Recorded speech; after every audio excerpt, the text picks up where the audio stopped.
Ons gaan vandag saam met Annelien gesels. Annelien en ek stap al 'n lang pad ook saam.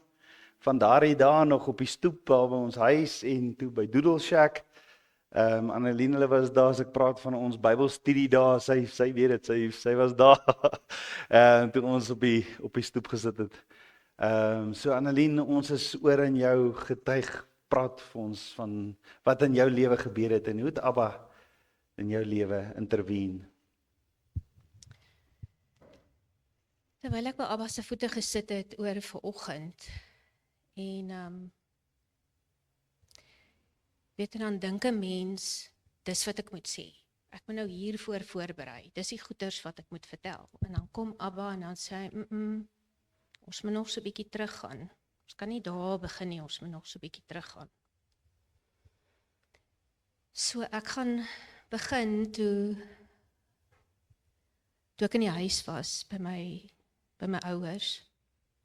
Ek was die jongste van 3 kinders. Maar my sussie is 5 jaar ouer as ek en my sussie is my boetie is 4 jaar. Hulle twee is baie naby aan mekaar. Hulle is so 11 maande uit mekaar uit en ek is so 5 jaar later gebore. So ek was altyd hierdie klein odd one out. Ek was altyd hierdie enetjie wat net so nêrens ingepas het nie. Met boetie en sussie het maar hulle ouderdom maatjies gehad, maar ek was maar altyd net so hierdie stertjie wat moes agterna kom in. Hulle was maar altyd vies vir pa en ma gewees wanneer hulle nou wou gaan swem en hulle wou gaan speel met die maatjies en dan kry hulle die opdrag, maar moet net nie van die klein sussie vergeet nie. En ek dink daai juis anders het al van klein tyd af deel van my lewe geword. En ek het nou die dag met Rolf gedeel. Ek het my boetie en my sussie is albei lekker lank, want hulle aard na ma se familie. En hier kom klein sussie, hierdie klein odd one out. En ek lyk na pa se familie. En pa se familie is almal hierdie kortetjies. So ek is letterlik die odd one out in die huis. Ek lyk anderster as hulle. Liesel, jy wat graag by my mammie 'n draai wil gaan maak. Ek kyk gister na 'n foto wat daar teen haar muur hang. En dit is, ja, hulle is hierdie 2 torings wat hier bokant my staan en ek staan hier in die middel en ek is die kleintjie. Maar in dit, omdat ek nou die kleintjie was en omdat ek maar bietjie meer na pa se familie geneig het,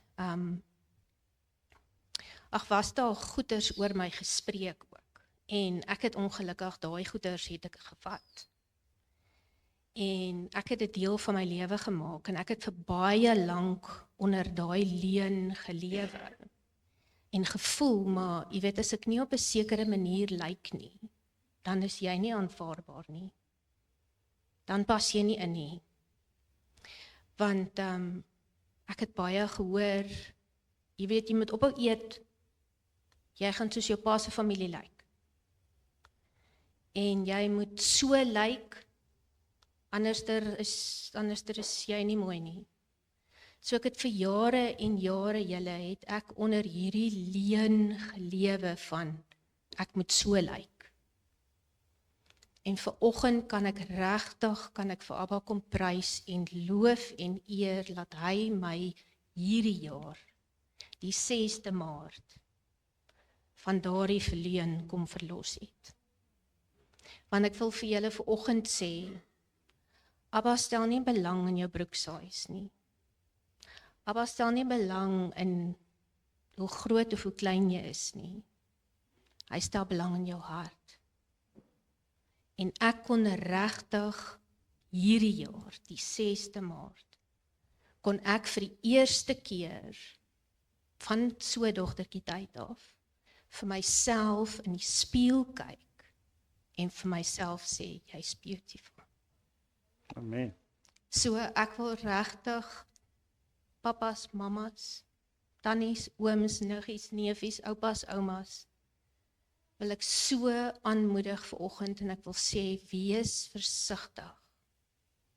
Moenie met woorde onverantwoordelik omgaan nie, want jy weet nie wat jy aan iemand anders se lewe doen nie. So ek wou net, kyk, dit was glad nou nie deel van vanoggend se beplanning nie, maar Abba het vroeg vanoggend gesê ons moet daar begin. Nou vir die van julle wat my dalk nou ook al vir baie jare daar ken, weet dat ek was van tevore getroud gewees. Abba het my geseën met 2 pragtige seuns, Is François en Armand. Ja, so. Maar ons was maar in die wêreld. Ons was glad nie, ons was baie goeie kerkgangers, make no mistake. Ons was elke Sondag by daai gebouetjie met die toring. Maar ons het glad nie Abba geken nie. Ons het geen verhouding met Abba gehad nie. Dit was soos godsdienst, tikkie boksie, was Ja, daar. tikkie boksie, ek was daar en Maandag is ons terug in die wêreld. En nou ons was goeie mense. Make no mistake, jy hoor altyd so baie maal mense sê, why does bad thing happens to good people? But it's not good people that go to heaven. Maar ja, so het ek huwelik van 11 jaar gehad. En op die 30ste Desember 2003 is die handbriek in my lewe opgetrek. Ons was op pad terug van vakansie af. Ons was almal familie, was saam in Jeffreys Bay. En op pad terug van daar af het die kar gerol. Ons was almal in die kar. My kinders is uit die vensters uitgeslinger want hulle was nie vasgemaak nie. En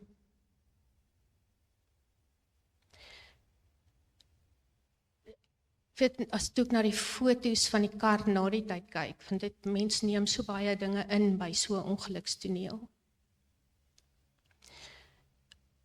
Het ek meer as een keer gevra, Abba, hoe is dit moontlik? Hoe is dit moontlik dat ek uit hierdie kar kon uitklim en ek het niks mekeer nie? Want my sitbekgordel was ook losgeruk gewees. En ek het daar onder die dashboard uitgeklim.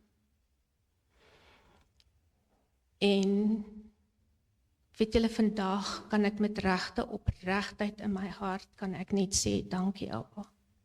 So baie dankie dat ek daai dag niks mekeer het nie, want ek dink dit moet verskriklik wees, om vasgevang te wees in die kar, of jy het so seer gekry, en jy hoor jou kinders huil, en jy kan nie by hulle uitkom nie. Maar genadiglik het Abba my gespaar.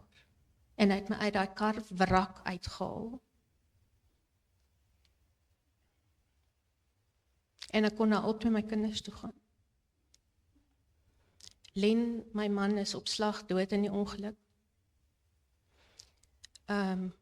François en Armand het albei nog gelewe. En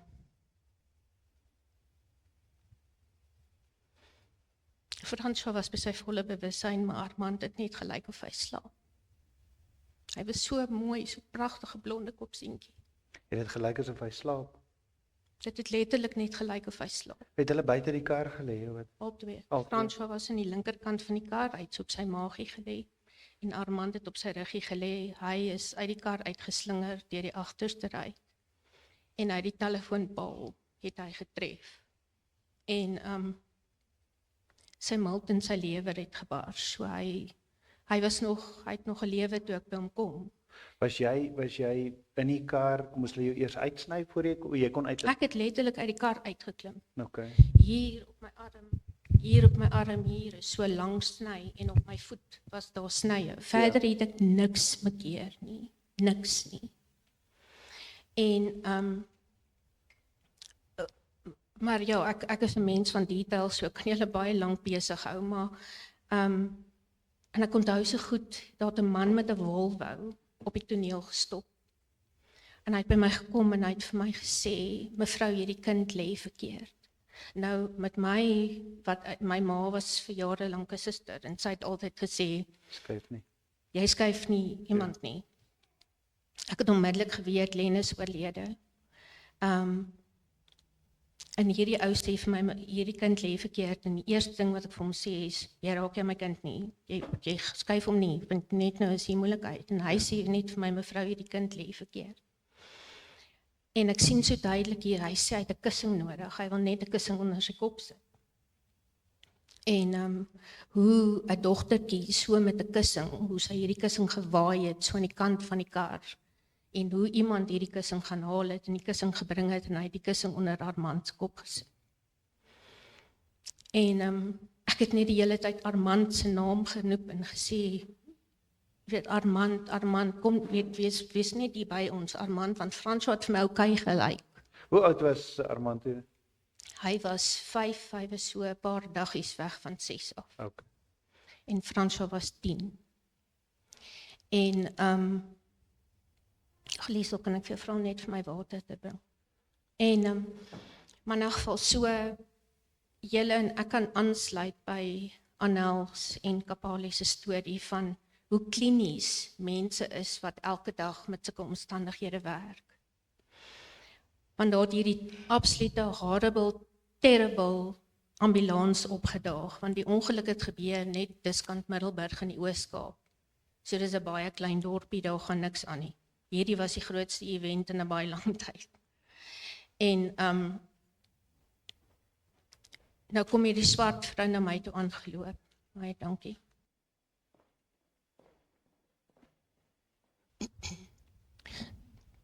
Die swart vrou het nou so na my toe aangeloop gekom met die suurstof, en ek sê vir haar, kom net, hierdie kind het suurstof nodig, kom net. En sy is glad nie haastig nie. En sy het letterlik so by hom gaan buk. En sy het sy een oogie so oopgetrek, en sy het vir my gesê, ag nee, daar is nie meer lewe in hierdie oogies nie. Ek was mal, ek was heeltemal mal. Toe gryp hierdie man my so vas vir haar gestop het. En hy sê vir my, mevrou, hy lewe eintlik lankal nie meer nie, maar ek het nie guts gehad om dit vir jou te sê nie. En ek meen, hier is jy in die middel van nêrens. Jy's letterlik in die middel van nêrens. Ons was so 25 kilometer aan die kant Middelburg. Jy ken niemand nie. En die ou wat die lijkshuis gedoen het op die dorp, het na my toe gekom, Jacques Wagenaar. En hy sê vir my, mevrou, jy moet saam met jou seun nou gaan. Hy het jou nou nodig. En ek sê vir my, ek kan nie my man en my kind hier los nie. Ek kan nie, ons goed lê gesaai die hele wêreld vol. Oral waar jy kyk, lê goed. Hy sê vir my, mevrou, maar jy moet kom. Jy moet nou saam met jou seun kom, want jou ander seun het jou nou nodig. En hulle my letterlik in 'n ambulans ingedwing het. Saam met François, om by 'n hospitaal uit te kom. Nou, ek moet net eers hierdie noem, want dit gaan later relevant word. My man het 'n wetenskap aangegaan met sy sussie, en die wetenskap was 'n kas brandewyn. En so wen hy die wetenskap, en die sussie ry met 12 bottels brandewyn af Jeffries toe, asof hy dit nou alles gaan uitdrink in so 'n paar dae. En ons kom terug, en dis agter in die boet. So wat lê gesaai tussen al hierdie goed? Vir my wat weet hoekom dit daar is, was dit okay? Dit is okay. Ek weet mos hoekom is dit daar. Maar daar was swart mense wat eers op die ongeluk gestop het, en die een swart man kom na my toe en hy sê vir my, mevrou, ons moet van hierdie goed ontslaa raak. Ons moet so gou as moontlik van hierdie goed ontslaa raak. En ek sê vir my, hoekom? Ek weet mos hoekom is dit daar. Hy sê, mevrou, ons moet van hierdie goed ontslaa raak. Maar ek het nie idee wat hy vir my sê nie. En nou ja, ek gaan so klein bietjie fast forward, anders dan gaan ons baie lankie besig wees, maar ons het nou op die ou end by hierdie klein hospitaaltjie beland in Middelburg. Die teater werk nie, die ekstrale werk nie, en in Abba se genade het 'n My skoonsussie het 'n vriendin wat 'n tannie het wat op hierdie klein dorpie bly. Klein. Die tannie reël met die enigste dokter op die dorp om ons daar te kry. En hy het net vir François so kyk gegee en gesê, maar hierdie seun het inwendige beserings en ek kan niks vir hom doen nie. Ons moet hierdie kind moet ons in Bloemfontein kry. Nou dis 4 ure van daar af. En hy sê vir my, mevrou, jy moet dit so gou as moontlik doen. Nou is ek met die mediese fonds op die telefoon. Hulle sê vir my, nee, hulle sal vir my ambulans van Johannesburg afstuur. Dis 8 ure se ry van waar ek is. En hierdie kind het inwendige beserings. Nou staan daar 'n ambulans van Graaf Reinet reg voor die deur. Hulle sê nee, hulle gaan nie die ambulans betaal nie, want dit is nie deel van hulle netwerk nie. So nou is daar al hierdie hurdles wat so voor jou gegooi word, en so 'n situasie kom nie met handleiding nie. Daar's net nie, what is the next step? Wat moet ek volgende doen? Hoe moet ek hierdie hanteer? En jy's vrou alleen. En hoe, my skoonsussie sê, maar bel vir Discovery. En ek sê, maar ons is nie deel van hulle nie. Hoe? So beland ek by hierdie most amazing meisiekind aan die ander kant van die foon. Nou praat ek met haar en sy praat met my mediese fonds. Dan praat hy met haar en sy praat met my.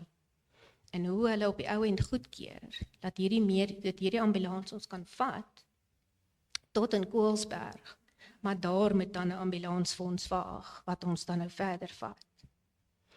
En toe ons by ou end in Koelsberg aankom, seker hier na 10 die aand, toe staan daar 'n responskar, nie 'n ambulans nie. Ja, wat se kar? 'n responskar. So met net paramedics in.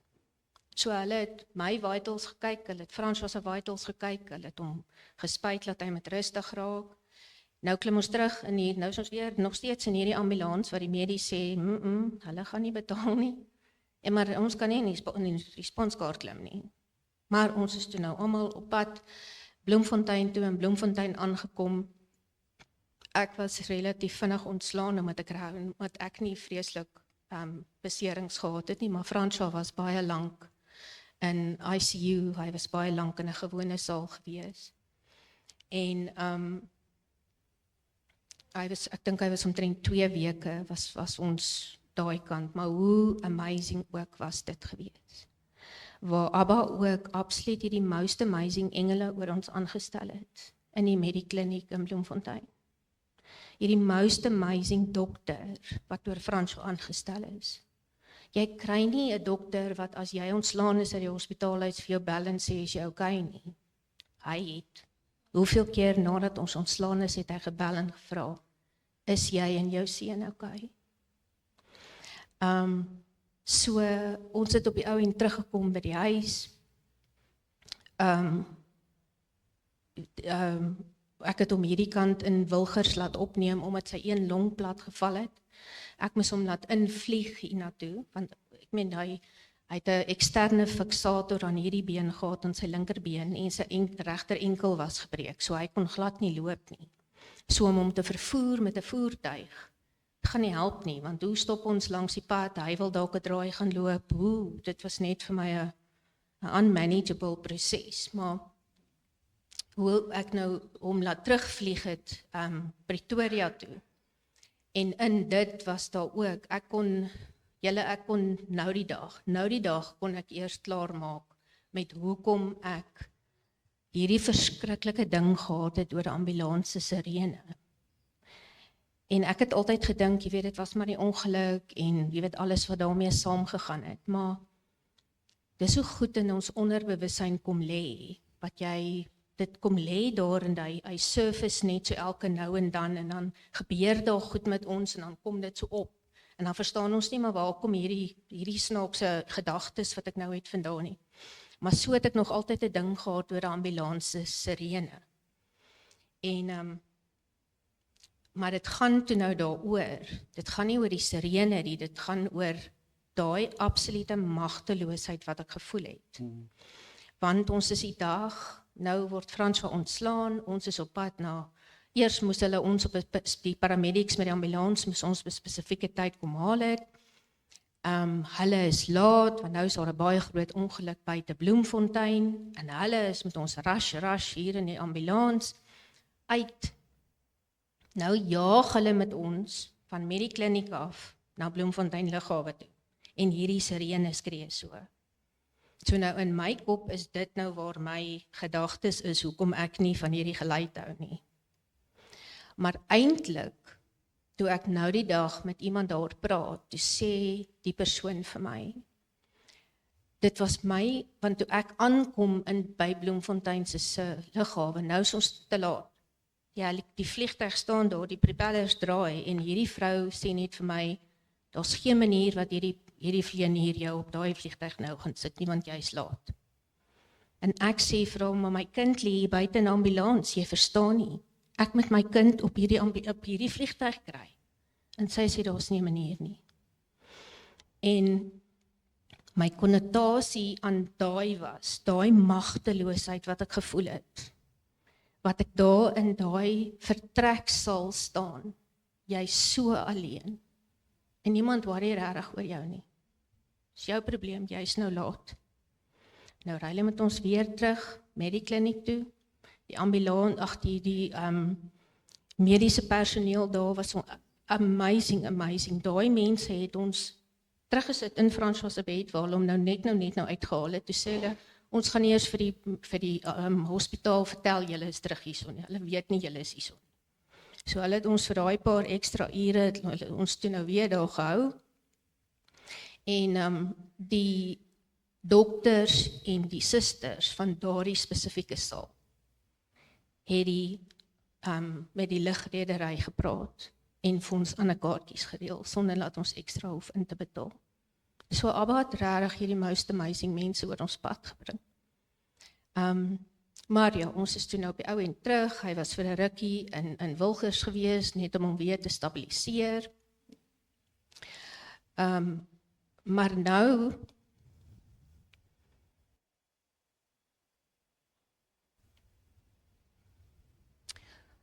ek was mos nou hierdie kleintjie, onthou julle, hierdie enetjie wat nêrens ingepas het nie. Maar in dit, dink ek, het Abba my sterk gemaak. Hy het my van kleintyd af geleer om op te staan en dinge te kan hanteer wat ander mense dalk nie kans sal sien om te doen nie. Maar omdat ek Abba op hierdie stadium nie regtig so geken het nie, het ek absoluut beheer gevat oor hierdie situasie. Ek het gebid, ek het Bybel gelees, maar ek het hom nie geken soos wat ek hom vandag ken nie. Maar midde in dit, he was there with me every step of the way. Want hierdie borrels drank wat nou so die wêreld vol gelê het, daar die konstabel wat by die ongelukstoneel aangekom het, daar's nou so 'n vraelys wat hy moet voltooi. En een van die vrae op daai vraelys is, dink jy hier is alkohol en dwelms betrokke hier? En daar tik hy toe nou, ja. En as gevolg van dit, het my hele lewe stilgestaan vir 5 maande. Want daar's bloedtoetse gevat. Daai bloed is afgestuur na 'n lab toe onder in die Kaap. En niks in jou lewe gebeur totdat hulle nie daai uitslag het nie. Die huis kan nie klaar betaal word nie. Die kar lê in Oos-London op 'n scrapyard, maar ek moet hom nog elke maand betaal. Jy moet 'n 2-man budget met jy hardloop, al is jy alleen. Maar Abba het elke maand voorsien. En so in die 5de maand, ek het later daai lab se nommer in die hande gekry. Ek het daai lab elke dag gebel. Dan sê die vroutjie vir my, mevrou, ons mag nie met jou praat nie, ons mag nie met die publiek praat nie. Dan sê ek, okay, ek gaan jou môre weer bel, totdat jy vir my die uitslag gee.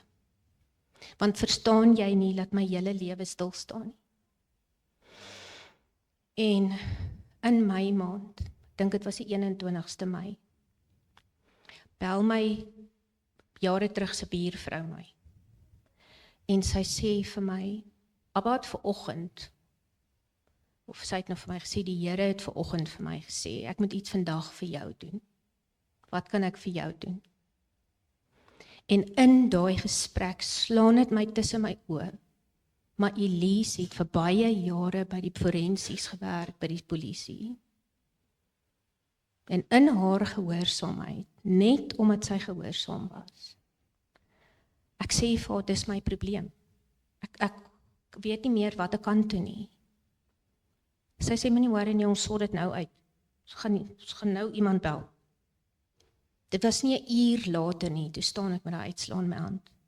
Prys Abba. Moet nooit jou gehoorsaamheid onderskat nie.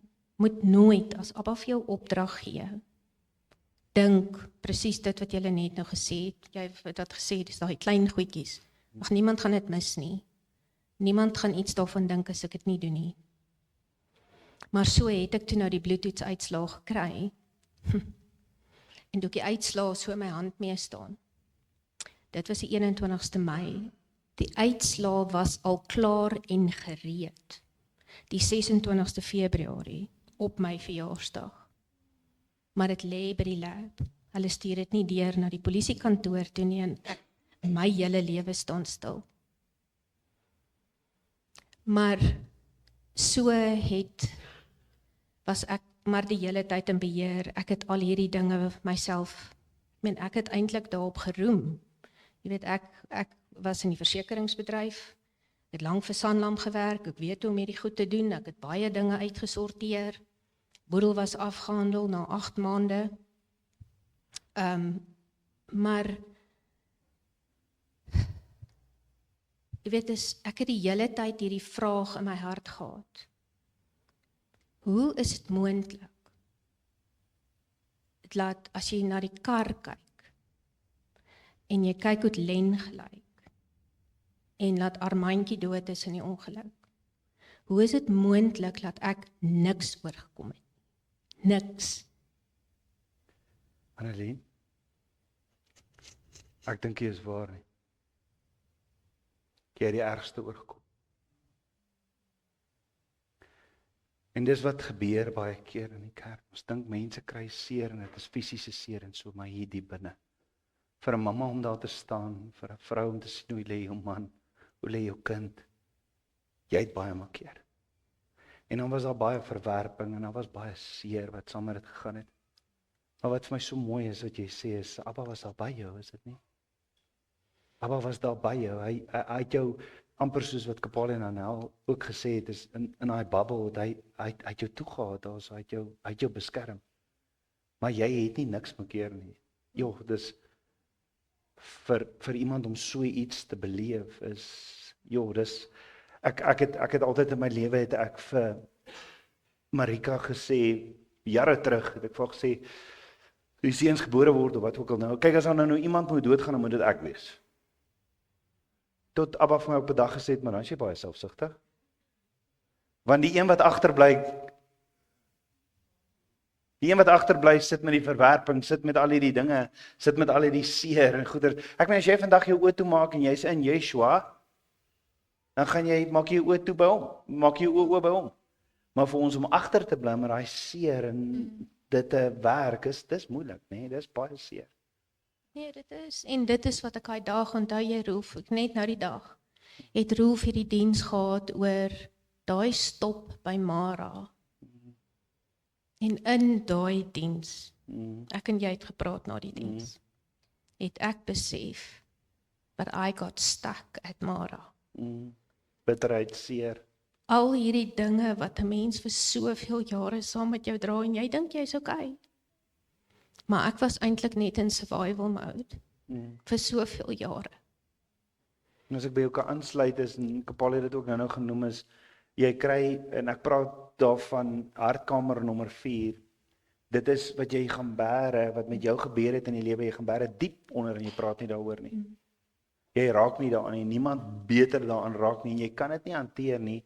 Jy kan dit nie los nie. En is dalk spesifiek vandag vir iemand hierso wat seer het van die verlede en die pyn. As jy nie daaraan gaan werk nie, is dit soos 'n wond wat jy toemaak en jy los hom net. Hy gaan abses kry, hy gaan verrot. So jy het nodig om hom reg te behandel soos wat 'n oue wond doen, nê. Wat belangrik is. Maar ek hoor wat jy sê op daai stadium, al wat vir jou net is net survival mode. Maar ek kan net dink daai wag, jy wil nou vir François help hierso, maar jy moet nog met daai realiteit besef wat jy nou sopas gesien. Jy kan nie weer met jou man praat nie. Ja, dit is verskriklik. En jy weet daar ek wil dit regtig net sê. Ek meen ja, ek het met al hierdie geweldige seer geloop waarmee ek net nooit gedeel het nie, want jy was die hele tyd, ek moet daar wees vir hom. Ja. Hy moet okay wees. Hy moet groot word. Hy moet dit is soos die dokter, die huisdokter het eendag vir my gesê, jy moet nou vir François 'n normale lewe gee. So ek okay, dokter, explain vir my normaal. Ja. Want my lewe gaan nooit weer normaal wees nie. Ja. Dis niks is normaal nou in my lewe nie. Ja. Maar so ek meen Hannes het al van tevore sy getuienis gegee en ek kan vir julle sê, ek meen ek het die hele tyd hierdie soeke gehad na liefde en aanvaarding vir soveel jare. As gevolg van al hierdie goeters wat so oor my gespreek is toe ek klein was. Asof van kleins af en selfs nou in die huwelik asof alles van jou weggevat word en jy is altyd Absoluut. En maar so het ek en Hannes toe by mekaar uitgekom en Abba het met ons 'n afspraak gehad die 28ste Julie 2012 wat ons gedoop is. En ons het nie radikaal daarna verander nie, dis nie asof ons skielik hierdie splinter nuwe mense was nie. We were different, we were definitely different and we wanted to do the stuff right. Maar hy het nog steeds 'n pad met ons gestap. Maar toe ons in 2015 in daai kerk in Creersdorp inloop, toe ontmoet ek liefde. Toe ontmoet ek die een wat vir my so lief is, en die een wat nog altyd daar was vir my, en die een wat nooit my hand gelos het nie. En in daai kerk, ek kan nou nie die datum onthou nie, maar ons het een Sondagoggend, toe sing ons daai sang, A Million Little Miracles. En in daardie sang, kom wys Abba vir my, ten spyte van al hierdie seer wat hier binne is. Ek het die hele tyd gekyk na die scars on the outside, wat ek gesê het, maar hoe is dit moontlik dat ek niks kon oorkom nie, en my man het so gelyk. En in daai sang, kom wys hy vir my. Julle weet daai engele, daai twee gerubs wat so bo op die ark is, hulle vlerke wat so vorentoe is. Kom wys hy vir my vanoggend in daai oggend in daai sang. Hoe het hy sy engel gestuur om my so toe te vou binne in daai kar. En dis hoekom ek niks. Jou lewe was nog nie klaar nie, want jy het nog baie om te doen, nê? Jy het nog 'n calling. And you were called for a time like this. Absoluut. En as ek vir julle moet sê, hoe was ek van kleintyd af? Kyk, as daar gepraat moes word in die skool, nê, dan het ek altyd so laag afgesak. Jy het my net nooit raak gesien. Ek het so gehoop die juffrou vergeet van my, want ek wou net nooit voor die klas praat nie. Maar so het Abba my in 'n werk gesit. Ja. Waar ek voor mense moes praat. Mense wat jou nie judge nie, want ek wil nou amper sê, hulle weet nie van beter nie. Maar hy het my gebruik oor al hierdie jare. My voor mense gesit, my geleer hoe om te praat, want hy het my geroep om te teach. Amen. En in al hierdie klein goedjies kan ek vandag Abba se hand sien. Amen. Kan ek sien hoe was hy daar, hoe het hy my opgerig, hoe het hy my van kleintyd af sekere eienskappe en karaktereienskappe gegee, sodat ek vandag hier kan sit en vir julle sê, hy's amazing. He never lets go. En daai goedjies wat ons probeer vashou julle, want onthou in al hierdie dinge, presies dit wat jy gesê het, die verwerping, die seer, ek moes baie mense vergewe, Jy weet, Abba, hy skil jou eintlik af soos 'n ei, né? Layer vir layer kom al hy sulke stukkies af, tot hy daar by die kor kan uitkom. Amen. En sê my kind, jy is nou presies dit wat jy sê. You are called for a time like this. Amen. It is now time to rise. Amen. Ek het as Annelien so praat, was ek self in 'n massiewe karongeluk as deel van my getuienis. En daar's niks wat jy kan vergeet, soos die oomblik toe ek in die kar na 7 keer wat ons gerol het in my suster se oë kyk, of vir haar kyk en is net bloed oral. En ek skree en sê, Abba, sy kan nie dood wees nie. En daai seer, daai pyn is geweldig in 'n ou se lewe. Dit is baie seer. So ek weet nie wat se seer jy het vandag, wat se pyn jy het nie. Die Abba is met jou, nee. Abba's by jou en hy dra jou deur dit.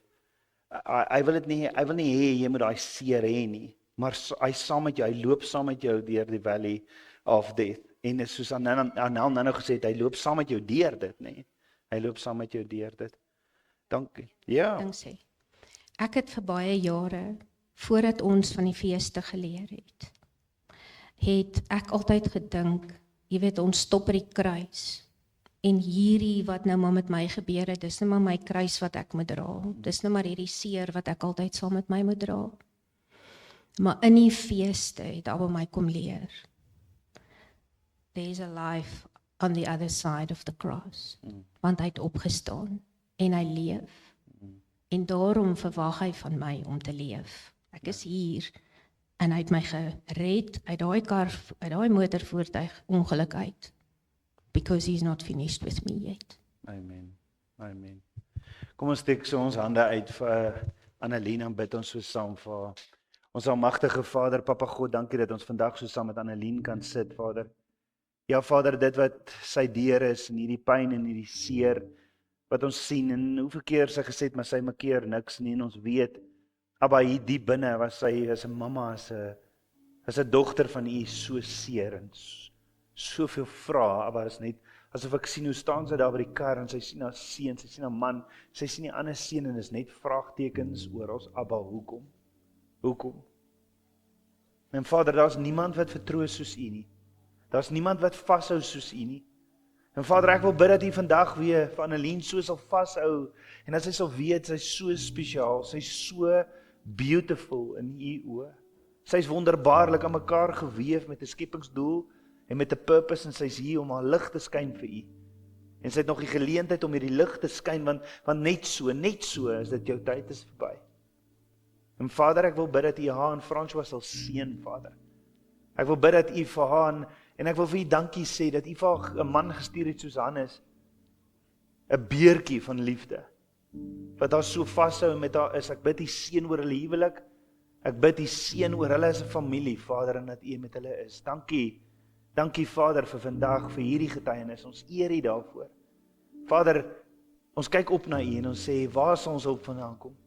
Ons hulp kom van U, wat hemel en aarde geskaap het. Vou wat toe met U liefde. Ek bid dit alles in Yeshua Messias se naam, die seun van Jotewawei. Amen. Amen.